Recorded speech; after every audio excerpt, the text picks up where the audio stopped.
नमस्कार दोस्तों। UPSC prelims 2026 के लिए टॉप 300 की सीरीज़ चल रही है और आज का जो टॉपिक है वो है भारत में जातिगत आंदोलन। इसे आप करंट अफेयर में भी रख सकते हैं, स्टैटिक में भी रख सकते हैं। एक बात मैं अक्सर आपसे कहता हूँ, यूपीएससी के बारे में कोई भी टॉपिक पढ़ाते समय जब ये बात आती है तो मैं याद दिलाता हूँ कि देखिए, देखने में ऐसा लगता है कि कोई क्वेश्चन पूछा गया है, हिस्ट्री का क्वेश्चन, अरे हाँ ये तो हिस्ट्री का है, हम तो उसी में पढ़ते आए हैं।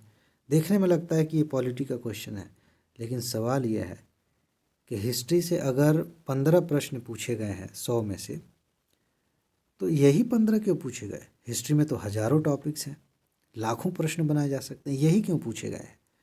जब आप अपने आप से ये सवाल पूछेंगे तो तुरंत पता चलेगा कि भले ही ये देखने में किताबी लग रहा है, लेकिन ये इतिहास, भूगोल, अर्थव्यवस्था से भी ये टॉपिक इसलिए उठाया गया था क्योंकि ये चर्चा में था, क्योंकि इसका महत्व था इस समय, इसलिए पूछा गया था।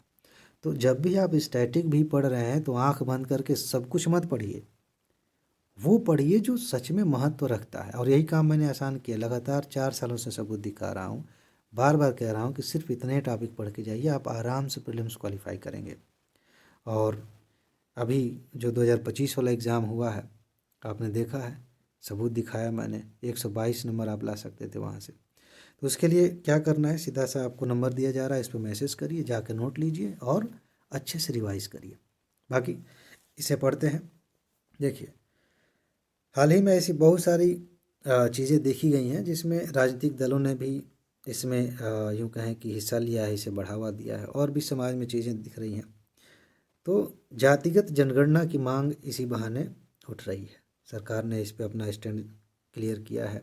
विपक्षी जो दल हैं उन्होंने भी बार बार मुद्दे उठाए हैं।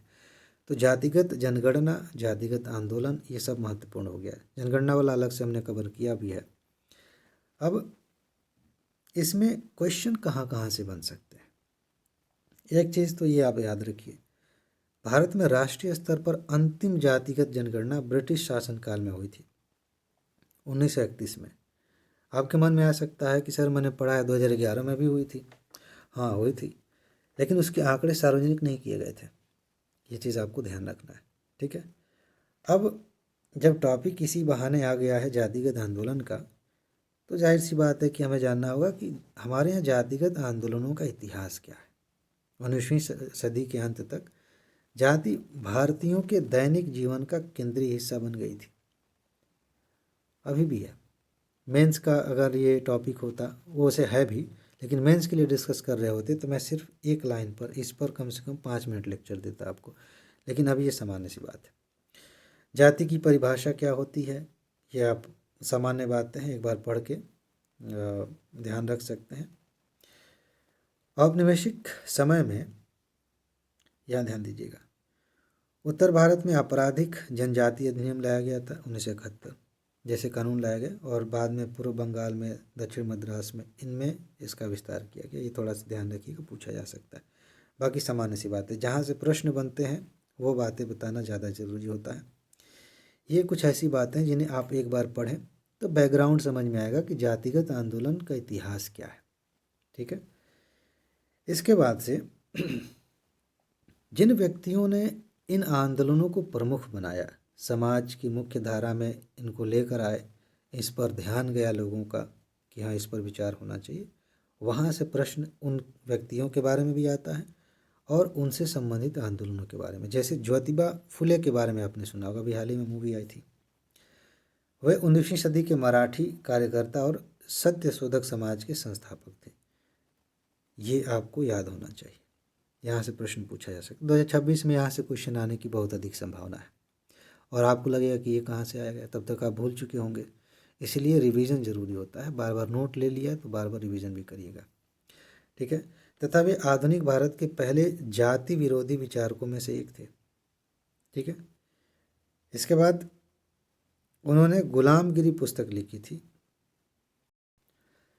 यहाँ से सीधे सीधे प्रश्न पूछा जाता है, मिलान करने के लिए भी ऐसे पूछा जाता है, तो ये चीज़ आप ध्यान रखिएगा। एक तथ्य ये है, उन्होंने जाति विरोधी आंदोलनों के लिए शब्दकोश में दलित ये शब्द शामिल किया था। ये पूछा जा सकता है कि दलित शब्द किसने इस्तेमाल किया था सबसे पहले, जैसे हरिजन पूछा जाता है किसने इस्तेमाल किया था, तो वो गांधी जी ने वो शब्द इस्तेमाल किया था। और बाकी इनके बारे में कुछ उतना महत्वपूर्ण नहीं है। अंबेडकर साहब के बारे में आप कुछ बातें जान लीजिए जहाँ से प्रश्न पूछे जाते हैं। उन्होंने हमें एक शासक एक समुदाय बनना चाहिए के नारे के साथ दलितों और शोषित वर्गों के सदस्यों को संगठित किया था। 1927 में उन्होंने महाराष्ट्र के महाड़ में एक सार्वजनिक तालाब से जल भर के अछूतों के अधिकार, जिसे विशेषाधिकार जातियों के, कुल मिला के ये लाइन पढ़ने की जरूरत नहीं है कहने का मतलब ये कि उन्होंने सार्वजनिक तालाब से पानी लिया था और ये चीज़ घोषित की थी कि भाई इसमें किसी को विशेष अधिकार नहीं है कि सार्वजनिक जगह से वही लोग पानी लेंगे, हर कोई उसमें से पानी ले सकता है, पी सकता है। उस समय नॉर्मली तालाब से, कुओं से ही पानी लोग पीते थे और कुएं भी बहुत जो अमीर होते थे उनके यहाँ कुएं होते थे, नहीं सामान्य व्यक्ति तालाबों से, नदियों से पानी पीते थे। तो इन्होंने एक चीज़ ये की थी और आंदोलन भी किया था। आगे चल के इन्होंने 1927 में सार्वजनिक रूप से मनुस्मृति को आग लगा दी थी, जला दिया था और ये बताया था कि इसकी वजह से हमारे देश में अस्पृश्यता फैल रही है। जाति को मजबूत करने का एक प्रमुख कारण ये ग्रंथ है। तो उन्होंने इसे जलाया था ये दिखाने के लिए कि जाति नहीं होनी चाहिए, इसकी वजह से जो दमन हो रहा है वो नहीं होना चाहिए, सांकेतिक था वो। ठीक है। 1930 में यहाँ से प्रश्न पूछा गया है। यूपीएससी ने एक पैटर्न बनाया है। अक्सर यहाँ से क्वेश्चन आते हैं कि निम्नलिखित में से किस संस्था से ये व्यक्ति जुड़े हुए थे, या पहले संस्थाओं का नाम दे दिया, फिर बताया कि इसके संगठन में कौन कौन शामिल थे, इसका गठन किसने किया था। अलग अलग तरीके से ये बात पूछी जाती है, पिछले साल भी पूछी गई थी। तो आप ये ध्यान रखिए कि इन्होंने अखिल भारतीय दलित वर्ग संघ की स्थापना की थी। इसी से मिलता जुलता एक नाम है, टॉप 300 वाली जो नोट दी गई है आपको, उसमें सामाजिक सुधार वाला जो चैप्टर है ना, उसमें आप पढ़ेंगे गांधी जी के पास जाइए, मतलब उस टॉपिक में, और वहाँ देखिए कि सेम इसी से मिलता जुलता एक उन्होंने संगठन बनाया है। कन्फ्यूजन बढ़ जाती है इसकी वजह से, और इसीलिए यूपीएससी ने ये पूछा भी था 2 बार, एक बार गांधी जी से जोड़ के, एक बार अलग से मिलान के लिए नहीं, वैसे ही दिया था कि कौन इससे जुड़े हुए थे, ऑप्शंस दिए गए थे। तो ये फर्क करना आना चाहिए। बाकी इसमें कुछ और बातें हैं। औपनिवेशिक प्रशासन से पहले अम्बेडकर और अम्बेडकरवादियों ने दलितों और वंचितों के लिए, ठीक है, पृथक निर्वाचन की बात इन्होंने की थी। और एक चीज़ जो आपसे पूछी जाएगी, इंडिपेंडेंट लेबर पार्टी ये और अखिल भारतीय अनुसूचित जनजाति संघ, ये सब इसमें शामिल थे, जो कि पृथक निर्वाचन की बात कर रहे थे। एक और व्यक्ति थे इतिहास में, एमसी राजा। 20वीं सदी में समग्र भारत में दलित आंदोलनों का पहला महत्वपूर्ण कार्यक्रम वर्ष 1926 में नागपुर में आयोजित अखिल भारतीय दलित वर्ग नेताओं का सम्मेलन था। ये इसके परिणाम स्वरूप अखिल भारतीय दलित वर्ग एसोसिएशन का गठन हुआ था। ध्यान रखिएगा, ये बहुत महत्वपूर्ण है। 1926 में अखिल भारतीय दलित वर्ग एसोसिएशन। हम सामान्य तौर पर बातें पढ़ते चले जाते हैं, लगता है कि इसमें कोई तथ्य नहीं है, ये तथ्य पूछा जा सकता है। अध्यक्ष राव बहादुर एमसी राजा और उपाध्यक्ष अंबेडकर थे। ध्यान रखिएगा, उपाध्यक्ष कौन थे? अंबेडकर। अब ऑप्शन में दे दे अध्यक्ष कौन थे, हो सकता है कि आपने थोड़ा बहुत पढ़ा हो तो कन्फ्यूजन में आपको लगे कि हाँ ये ज़्यादा महत्वपूर्ण है, मतलब इनका ज़्यादा नाम सुना है तो ये अध्यक्ष रहे होंगे। कई बार हम ऐसे कॉमन सेंस लगाते हैं, गलतियाँ हो जाती हैं, ध्यान रखिएगा। पेरियार का नाम आपने सुना ही होगा, बहुत महत्वपूर्ण व्यक्ति रहे हैं। मद्रास प्रेसिडेंसी में इरोड वेंकटप्पा रामासामी यानी कि पेरियार, इन्होंने ब्राह्मणवाद विरोधी आत्मसम्मान आंदोलन की स्थापना की थी। आत्मसम्मान आंदोलन पे कई बार प्रश्न पूछा गया, पीसीएस में भी, यूपीएससी ने भी पूछे हैं, तो ध्यान रखिएगा। इस आंदोलन ने 1939 में पेरियार का जस्टिस पार्टी का, क्या जी, जस्टिस पार्टी का नेता बनने में महत्वपूर्ण भूमिका निभाई थी। हाँ ठीक है, कहने का मतलब ये है कि इस आंदोलन की वजह से पेरियार जो है जस्टिस पार्टी के नेता बने थे 1939 में, ये महत्वपूर्ण बात है। और महात्मा गांधी ने क्या योगदान दिया है इसमें, ये भी समझ लीजिए।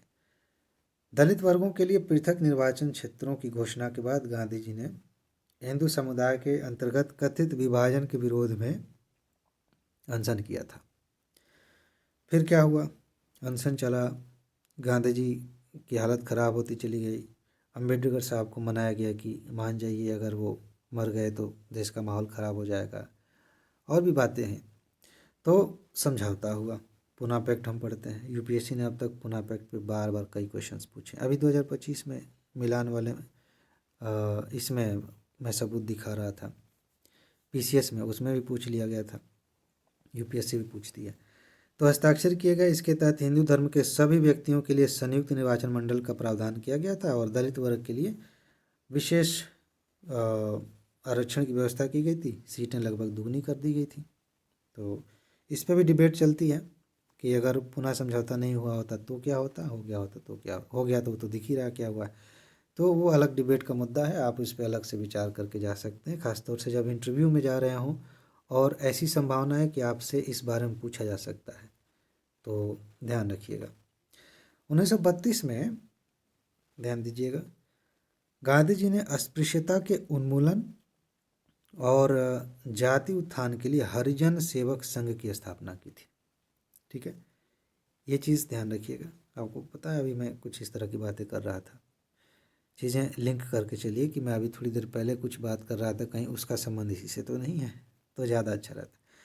किंतु गांधी के वर्णाश्रम मत पर अंबेडकर असहमत थे। मतलब गांधी जी कहते थे कि हरिजन भगवान के जन हैं, उनसे प्रेम करना चाहिए, उन्हें समान समझना चाहिए। लेकिन गांधी जी वर्ण व्यवस्था को कहते थे कि ठीक है।